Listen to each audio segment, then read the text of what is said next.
Sounds like you can hear me. That's great. Okay, thumbs up. Woohoo!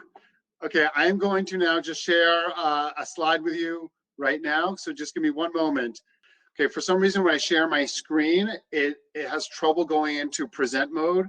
So I am going to just share it non-present mode, and I apologize in advance that that's the case. You can now see it. Can you now see it in present mode, in non-present mode? You can see the screen slides? Yes? Thank you, everyone. I will now get started. Okay, first of all, most important statement that I wanted to share with everyone is you are amazing. The amount of importance of community management at this particular time is just simply more important than absolutely possibly any time I could think of in our lives. And what you are doing is changing the lives of billions of people and hundreds of millions of people and how you're impacting them. And I just wanted to say, from Meetup's perspective, thank you for everything that you're doing during this time of crisis. It's so impressive that you're taking the time to be part of this, and what you devoted your life to is something I just hold in incredible admiration. Speaking of crisis, as some of you may know, Meetup was founded in a time of terrible crisis. It was founded right after 9/11, close to 20 years ago. At that time, our founder, Scott Heiferman, some of you may even know him, he's spoken at CMX events in the past, had realized that he didn't know any of his neighbors. And at the time after 9/11, he started building relationships with all these people who needed to be comforted and needed to share their emotions and their challenges during that particular crisis. Now here we are today, 20 years later, very different circumstances, and each of us is playing our roles in helping. The main focus that I wanted to do is to make sure to give you tell you a little bit about what Meetup's doing, but most importantly, tell you some best practices tips on how you could be effective in managing your community and communities during this time of crisis, particularly around getting together online. If someone could just respond in the chat to make sure that they're still hearing me okay, because it's a little bit hard, I just want to make sure. Yes, thank you. Okay, I appreciate that, everyone. Now we'll get to the slides.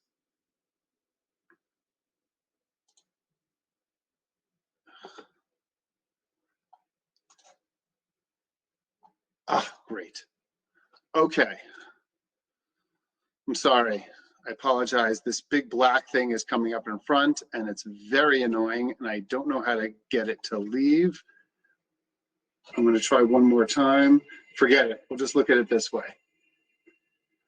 46% of individuals who are asked or whether or not they're lonely on a regular basis had said that they are lonely on a regular basis. That's a terrifying statistic. It's even more terrifying to think about what the case is now during COVID. If you look at the number of people and how that varies depending on age, it's even more terrifying. The fact that people in their 20s are at 62% of people feeling lonely on a regular basis, according to just a study that was done this year by Ford, shows that the loneliness epidemic is even more terrifying around younger people than around people that are more middle-aged. 25% of people, when asked in a recent poll, said that they don't even have not even one trusted confidant. That's up from just 10%. 1 in 4 people don't have even one person they could go to that around and feel that they have a sense of community. And 89% of people have said that in their last interaction, they were interrupted by social media of some kind. How often are you in a restaurant and you see people interacting with each other, but they're not actually interacting with each other? They're interacting with their phones. And that's the kind of thing that we can all change. in terms of our roles as community leaders. The number that, when I look at Meetup, we have lots of different KPIs, but the KPI I care most about is the number of hours of human connections that Meetup has facilitated over in 2019. There have been over 30 million, and they were all in-person, real connections that people had through Meetup in 2019.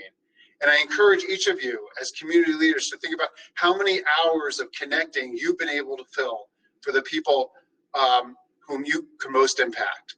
Very little bit about Meetup's numbers. We have close to 50 million people around the world in 190 different countries, 2,000 cities. We have 15,000 Meetup events every single day. And this has been a really tough time. It's been a tough time because we're all about focusing on in-person and real connections. But now it's not a safe time to do that. So we had to figure out how are we gonna pivot our business in probably very similar ways to how you're focused on pivoting your business during this time to online. So a few weeks ago, we decided to pivot everything to online because safety is more important, but human connections matters more than anything else. And human connections can be achieved through online connecting. So in the last 4 weeks, we've had over 170,000 online events scheduled, including just 6,000 events scheduled just yesterday. So it keeps going. Over 100,000 events have been hosted. Over 1.5 million people have RSVP'd to our events. And we've had RSVPs from 190 countries, and people have hosted in 136 countries. So my point to all of you is figuring out how online can continue to maintain human connections is what we all need to do. So through all those events that we've had, through the 1.5 million RSVPs that we had, what I want to do is make sure to share with you a number of best practices in creating the most effective online events. That sound okay to everyone? Yes? Great, thank you. I'm glad you could hear me. I'm sorry that this is smaller. It's just every time that I click on the slide to make it bigger, it doesn't seem to work as if it has a little bit of an issue with something else popping up. So I apologize about this. I do hope you're able to see it. Maybe I can, hold on. Okay, let's just stick with this. I hope you're able to read this though. Number one, finding ways to engage your attendees is incredibly important. Learning how to use breakout groups in Zoom, it's so easy to use. Make sure you figure out how to use them. It creates a lot more of an interesting dynamic.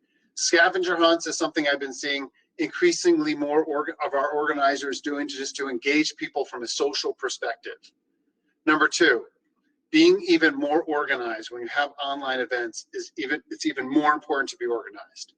Having very significant details on exactly what people want to learn, exactly how the timing should work out minute by minute, ideally, or every 5 to 10 minutes, and having clarity on expectations, even more important. I also find the average number of people in a Meetup group is only 8 to 10, so we have a lot of small groups. So we really like to make sure that we're introducing each other and we're playing some kind of a game through chat. Chat is an amazing tool for some kind of games. Examples of things. What three words you would use to describe your weekend, or what's your favorite animal, your favorite dessert, whatever it is, it just makes it a little bit more of a human connection rather than just kind of jumping right into the topic at hand. Spend a little time playing a little chat game in the beginning of every one of your events, and you'll find it to be a positive one. Next, I can't ask all of you to turn on your video because there's a lot of people that are listening to this right now, specifically 173 of you. But what I can do is whenever we're in a Meetup group, we always ask everyone to turn the videos on. It just makes a meaningful difference to see that. So for example, you all can see what my t-shirt says right now. What does it say? Show up for each other. Because right now, all of our jobs are still to show up for each other. And that's what we're all here to do for each other. Thank you, Sheila. I'm glad you like the shirt. Send me your address, and I'll send you a shirt and your size. Number 5, assign specific roles to different individuals who are doing the online event. very important. And these roles are different roles than you would normally actually have people in a in-person event. So what do I mean? You want someone to make sure they're monitoring chat and they're answering questions that may come up via chat. Someone who, if there's something inappropriate that comes in through chat, handling that issue as well. So monitoring chat is one. The second is timekeeping. Having someone manage the time, because it's harder to manage time when you're doing it online than when you're in person. Making sure that there's a point person whose entire job is to help to facilitate conversation and that no one will dominate the conversation. Also really important. So figuring out how different individuals on your online community events can have real accountability so that the event goes off as effectively as possible. That's number 5. Number 6, we did a practice session before this. For some reason, I was able to make these slides larger, but you know what? Man plans and God laughs, and that's okay. Make sure you have a practice session. Make sure you send your talking points out in advance. What this is all saying is organization and being even more organized is more imperative than ever. Number 7, open your event up to outsiders. Maybe if you had an event that you didn't open up to other people, be open to it. Whether you want to use Meetup or different other social media network to promote your event, think about whether or not an event can, in an in-person event, if you have 20 people in person versus you have 50 people in person, it significantly changes the dynamic of the experience. But for online, you can have 50 people or 200 people and it doesn't change the dynamic really much at all. So think about whether you want to open these events up to more people than you may have done in the past, impact more people, help more people, show up for each other like the t-shirt says, right? And last is think about mixing it up. Mix up your timing around your events. For example, most of us did events that were after work because it was more efficient. But right now, no one's going to work. So what we're finding is actually more events are more successful during lunchtime than most any other times of the day. So consider a lunchtime event. And after work doesn't mean 7 o'clock. After work could mean 5 o'clock or 5:30. So think about the timing of your events. Think about having events during lunch. Think about whether or not you want your event to have a global scale. All of those can make for your events to be even better. Thank you, Laura, for the positive feedback. That's motivational. Appreciate that in chat. Okay, I'm going to keep going here. So at Meetup, we've transitioned many different all of our events pretty much to online. And one could probably say, hey, yeah, that worked for a tech event. And you could see that in our first 18 years, we had basically 0 online-only tech events, which is pretty remarkable. And then you could see week to week to week. Our first week that we opened it up, we have 1,200 events. Last week, we had 4,500 tech events. And you could probably say, oh, great. Tech events make a lot of sense. They're very easy to host online. So let's just do tech events online. I'm only showing this to you to make sure that you think as broadly as possible. Everything can be online events. In fact, we've had more career and networking events. This is just an example, East Side Entrepreneurs Networking Group, than tech events. We've had over just last week we had 5,000, and every single week it's growing. In fact, we've had the most types of events that's growing the fastest online are related to people's hobbies and interests. So if someone's interested in photography, interested in writing, a bunch of PhDs that are doing their dissertation together, Pez dispense collecting or stamp collecting or baseball card collecting or whatever the heck what you want to collect or do or your interest is, we're actually seeing that is the fastest growing area in terms of the types of events that are actually going online for us. Pretty interesting. I would have thought it'd be tech, but actually this is growing faster than anything else. Social events, online bingo, online Yahtzee. There's a host of sites you could go to find what the best games and events in terms of that could work online. So we're seeing those. Support groups, incredibly important during this particular time.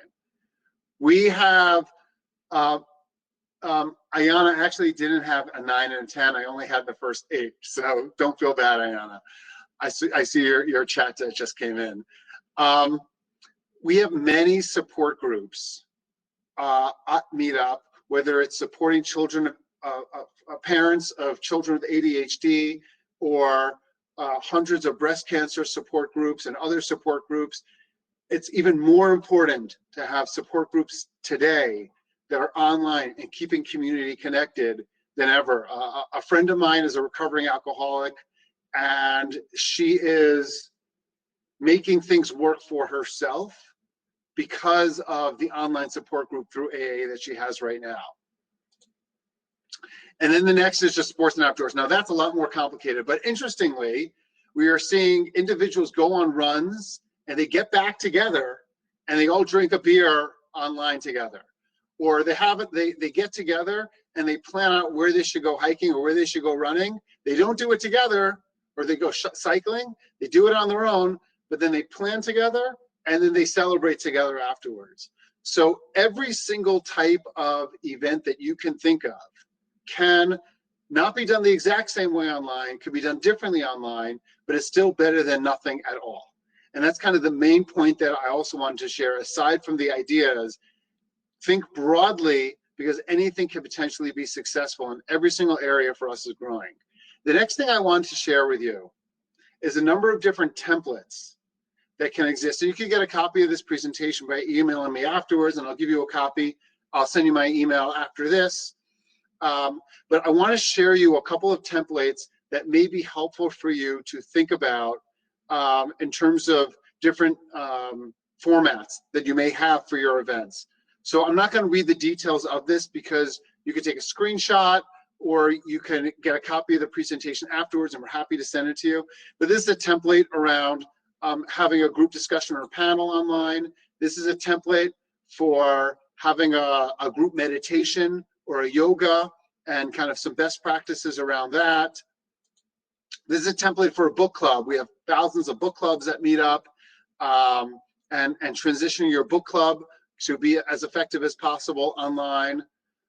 Again, I'm not going to read the details because you can read them yourself later on, but I want to make sure that you knew about these templates that hopefully can be helpful to you, because that's the entire goal here. Help you because you all help others so much.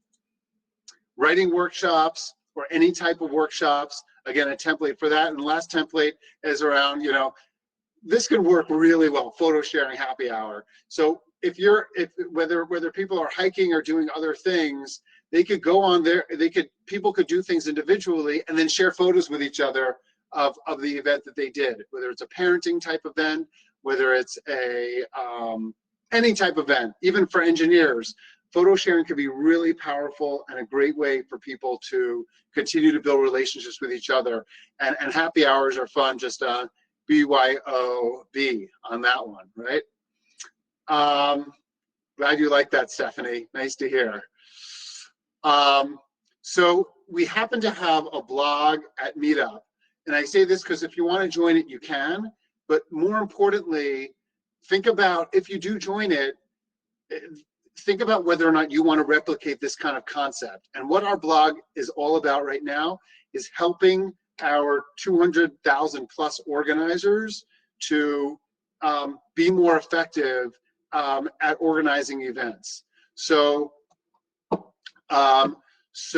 you could go on our blog, you can see our articles, wonderful, but also think about doing that yourself in terms of your community and how you, and you can even take some of the articles you want, just share them, whatever you want to do, however we can be most helpful. I wanted to make sure we have a whole host of articles to help people in the transition from the offline world that we know and love, and we will get back to the online world. We also have something called Meetup Live, which is, again, rob, pillage, and steal this concept too.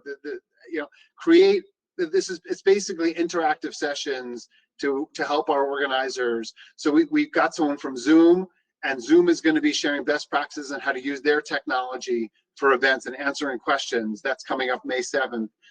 We're sharing things that we're doing on our product and our website on May 5th. And actually a former CMX person, Carrie Melissa Jones, is going to be speaking about community on April 28th. That's called Meetup Live. And again, whether you want to join it or whether you just want to learn from it and implement it for yourself, please don't hesitate to consider doing that as well. Next thing I want to talk about is the role that each of you can play, and the role that also we're playing a little bit, as hopefully even more than a little bit, is leading the social and community recovery.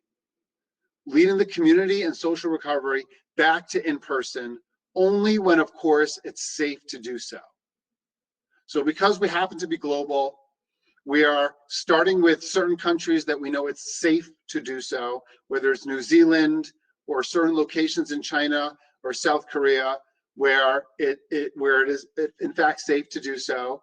I don't necessarily believe in the U.S. it is, and we're going to be waiting definitely longer in the U.S.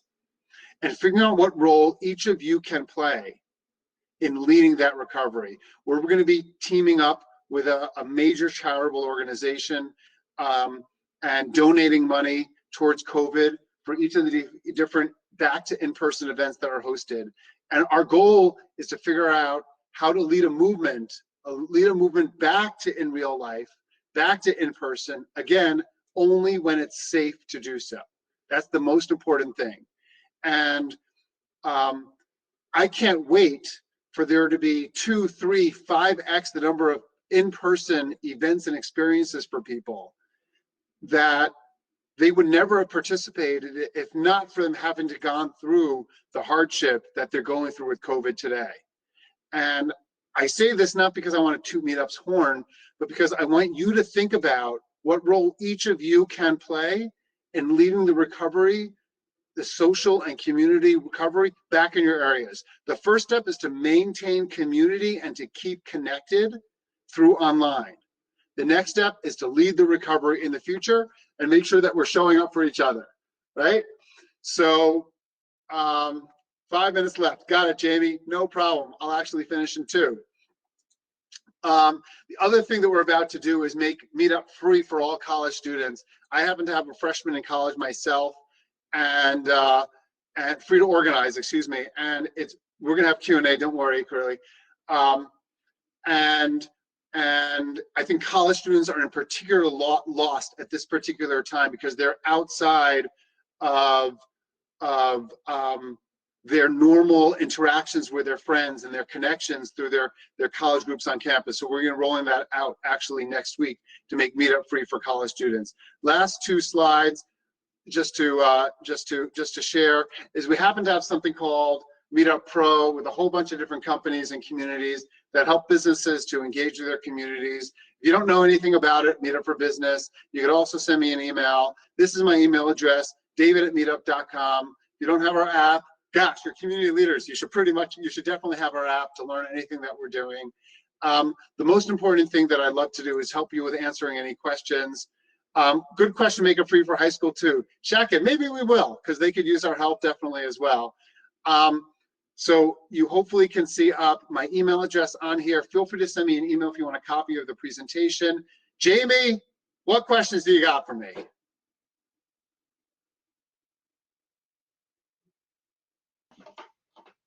Here I come. Hey, thanks very much, David. We've got a few questions here. Feel free to keep posting them. We'll see what we can do.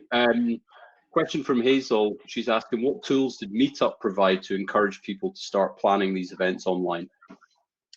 Okay, good. I actually had a slide on that, and we killed the slide because I thought it would be just like kind of too Meetup specific. But I'll tell you a couple of them. So number 1 is, funny enough, we actually never had time zone listed in the Meetup description of an event. Now, obviously, the reason for that is because everything were local events. If it's a New York event, then you knew it was going to be in New York. You knew the time zone you're in. For the first time, we had to open things up to a global audience. So we actually implemented things like time zone. We made our events to be able to be recurring. We made the de facto position for all of our events to be online. You have to kind of de-click off of online to make an offline type event, and for some reason you're in some part of the world where you can actually have an in-person event. we've integrated with over 50 different video conferencing solutions out there, so that any type of solution, it can actually work very effectively. We created shelves in our product for discovery, so people could discover online specific events, and makes it much easier. Tell you, we heard a story about someone that had a tech event recently, and they ended up having 5 times the number of people come to their tech event because it was now global, and they had people from over 50 different countries come to the event. So the key is, Jamie, and each of you, to think about, how can I use online to my advantage? Maybe people who are in remote locations, who it's harder for them to get into an in-person thing, online could be amazing for. Maybe people have very specific niche interests that you wouldn't, that don't have as many people in offline and local, but online could be amazing for. So think about how online can be the advantage, and that's some of the things that we've done. Okay. And going on, Marjorie asked around, so this model, obviously you've gone virtual. What will this do to Meetup's ongoing strategy once we're hopefully back to face-to-face interaction? Great. Okay. Meetup is an in-person company, full stop. We believe that the magic and the power of human connections is absolutely best realized by far in person. With that said, the more important than in person is safety. So right now, our focus is online. In person is going to be always the primary focus of Meetup. However, there is a big however. We are going to continue to permit and even encourage, in certain circumstances, online events. Because, for example, let's say, as a friend of mine lives in a remote area in Toronto that's not near any Meetup events, and he wants to participate in a support group but couldn't do so previously. Now he actually can participate in that kind of support group because of it. So there are many situations where online events can open up tons of ways in which people can connect to community, and we don't want to lose that. We're always going to be primarily about in person, but most importantly, we're primarily about human connections, and that's never going to change for Meetup. Fantastic. We've got loads of questions, but I'm afraid we're out of time, folks. David has opened up his email address to the world, so he is ready to field your questions elsewhere. Show up for each other. Thanks everyone for showing up here, and thank you, David. That was really inspiring. Thanks very much. Thank you, Jamie. Take care, everyone. All right, all the best. Bye-bye. Stay safe.